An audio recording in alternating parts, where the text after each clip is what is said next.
New York, Bangladeshi community, মুসলিম বিশ্ব, যুক্তরাষ্ট্র এবং আন্তর্জাতিক সর্বশেষ সব খবর দেখতে ও শুনতে প্রতিদিন সাথে থাকুন। নিউ ইয়র্ক সময় সন্ধ্যা ৮টা, বাংলাদেশ সময় ভোর ৬টায়। FM 7/6 prime news. সুপ্রিয় দর্শক শ্রোতা, নিউ ইয়র্ক সময় এখন সন্ধ্যা ৮টা। FM 7/6.com প্রাইম নিউজে সবাইকে স্বাগত জানাচ্ছি আমি সাইদ রহমান। শুরুতেই সাদাকাহ ফাউন্ডেশন সংবাদ শিরোনাম। শুরু হয়েছে ডেমোক্রেটিক পার্টির জাতীয় সম্মেলন। ক্যালিফোর্নিয়ার ডেথ ভ্যালিতে ইতিহাসের সর্বোচ্চ তাপমাত্রা। ট্রাম্পের বিরুদ্ধে শক্ত অবস্থানে মিশেল ওবামা। ব্রঙ্কসে ইকনার উদ্যোগে খাদ্য সামগ্রী বিতরণ। উন্মুক্ত করে দেয়া হতে পারে মসজিদুল আকসা। ওমান ও ইসরায়েলি পররাষ্ট্রমন্ত্রীর মধ্যে ফোন আলাপ। ভ্যাকসিন নিয়ে জাতীয়তাবাদ বন্ধের আহ্বান বিশ্ব স্বাস্থ্য সংস্থার। ব্যক্তিগত আইনজীবীর বইয়ে বেকায়দায় ট্রাম্প। গুপ্তচর বৃত্তির অভিযোগে সিআইএ অফিসার গ্রেফতার। বার্সেলোনার নতুন কোচ রোনাল্ড কোমেন। এতক্ষণ শুনছিলেন শিরোনাম, এবারে বিস্তারিত। শুরুতেই নিউ ইয়র্কের কমিউনিটি সংবাদ।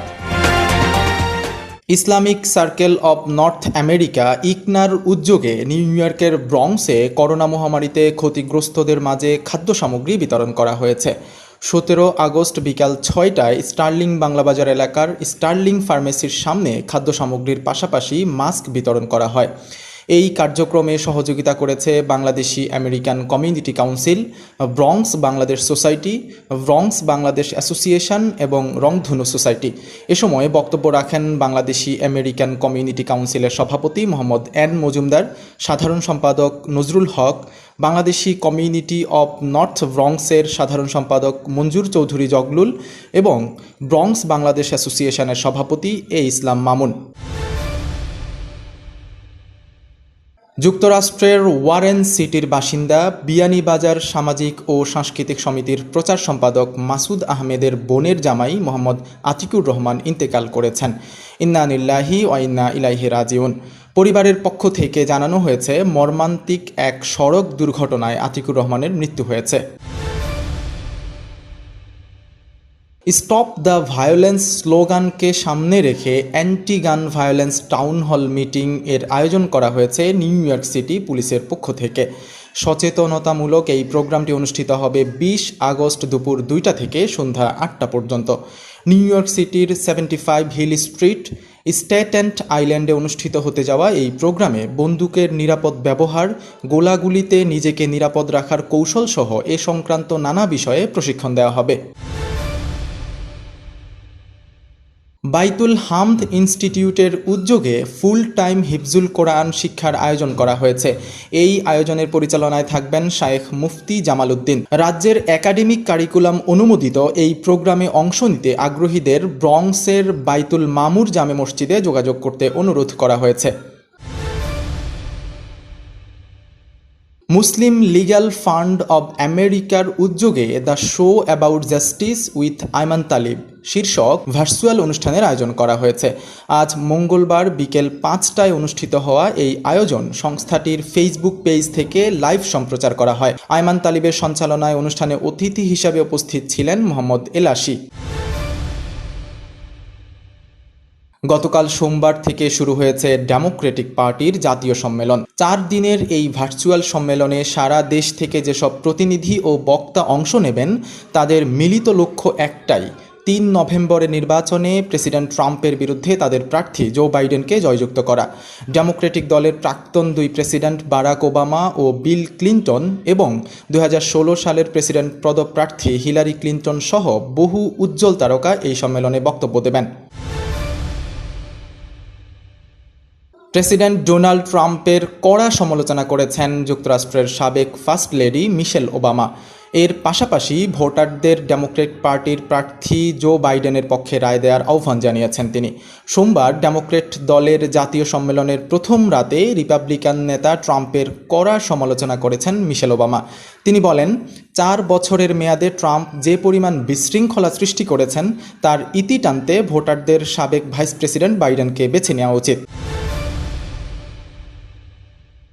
যুক্তরাষ্ট্রের ক্যালিফোর্নিয়া সহ পশ্চিমের বিভিন্ন স্থানে তাপমাত্রা বৃদ্ধি পেয়েছে মারাত্মক আকারে।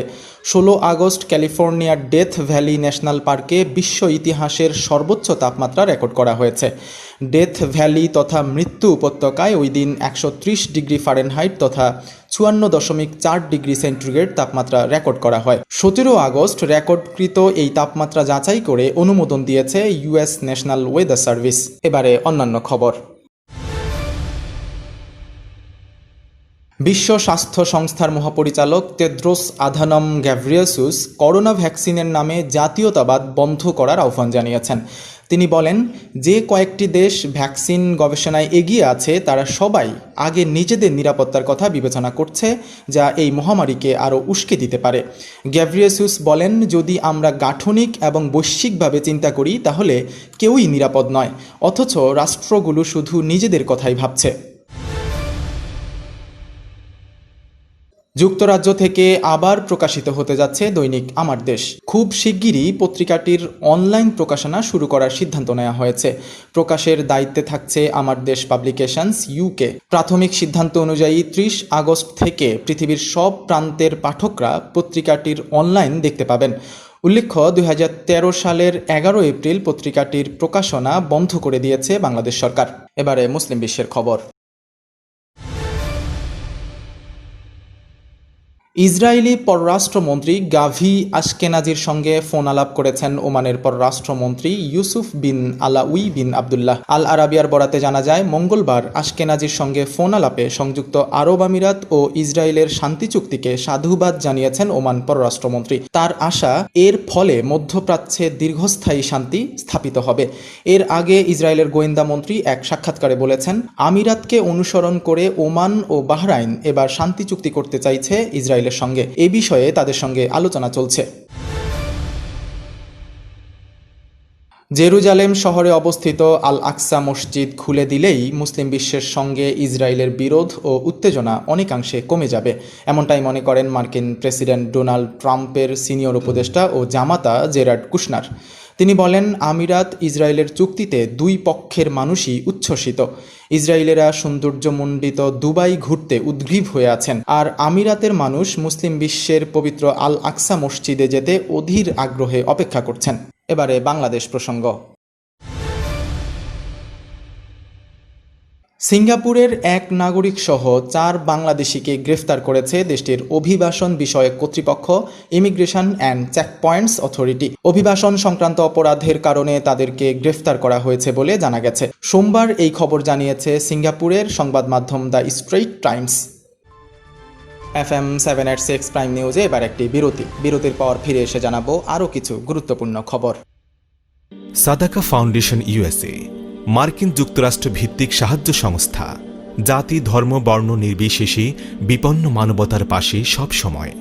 করোনা মহামারীর এই দুর্যোগে 7 দিন 24 ঘন্টা আপনার পাশে আছে সাদাকা ফাউন্ডেশন। আপনিও সাথে থাকুন। Hotline number 7182009222। বিরতির পর আবারও স্বাগত FM 786 প্রাইম নিউজে, সঙ্গে আছি সাইদ রহমান। এবারে যুক্তরাষ্ট্রের আরও খবর। মাস কয়েক আগে সাবেক জাতীয় নিরাপত্তা উপদেষ্টা জন বোল্টনের লেখা বইয়ের কিছু অংশ প্রকাশ পাওয়ার পর বিপাকে পড়েছিলেন ডোনাল্ড ট্রাম্প। এবার প্রেসিডেন্টের সাবেক ব্যক্তিগত আইনজীবী মাইকেল কোহেনের বই ট্রাম্পকে একই সমস্যায় ফেলছে। এক সময়ের সব ঘটন অঘটনের সঙ্গী মাইকেল কোহেন তার বইতে দাবি করেছেন 2016 সালের নির্বাচনে ডোনাল্ড ট্রাম্প রাশিয়ার সঙ্গে আঁতাতের মাধ্যমে প্রতারণার আশ্রয় নিয়েছিলেন। কোহেনের লেখা ডিসলয়াল বা বিশ্বাসঘাতক নামক বইটি প্রকাশের অপেক্ষায় রয়েছে বলে জানা গেছে। চীনের হয়ে দেশের বিরুদ্ধে গুপ্তচর বৃত্তি করায় সাবেক এক সিআইএ অফিসারকে গ্রেফতার করেছে যুক্তরাষ্ট্র।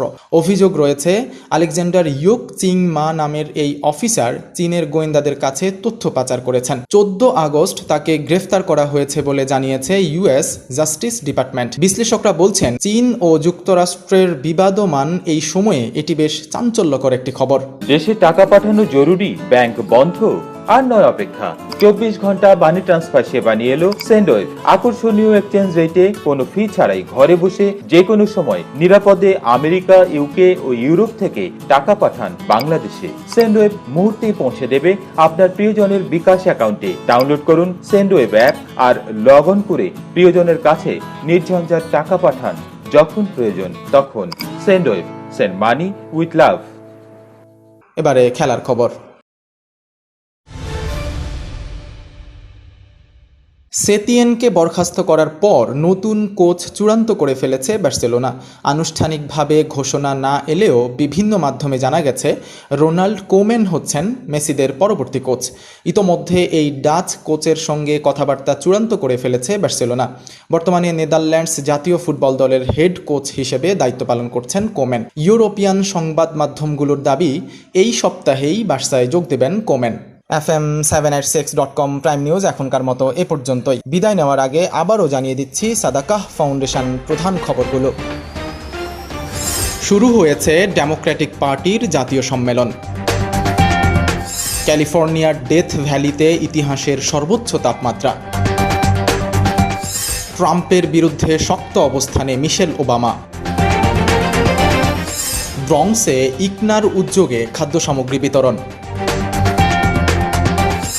উন্মুক্ত করে দেয়া হতে পারে মসজিদুল আকসা। ওমান ও ইসরায়েলি পররাষ্ট্রমন্ত্রীর মধ্যে ফোন আলাপ।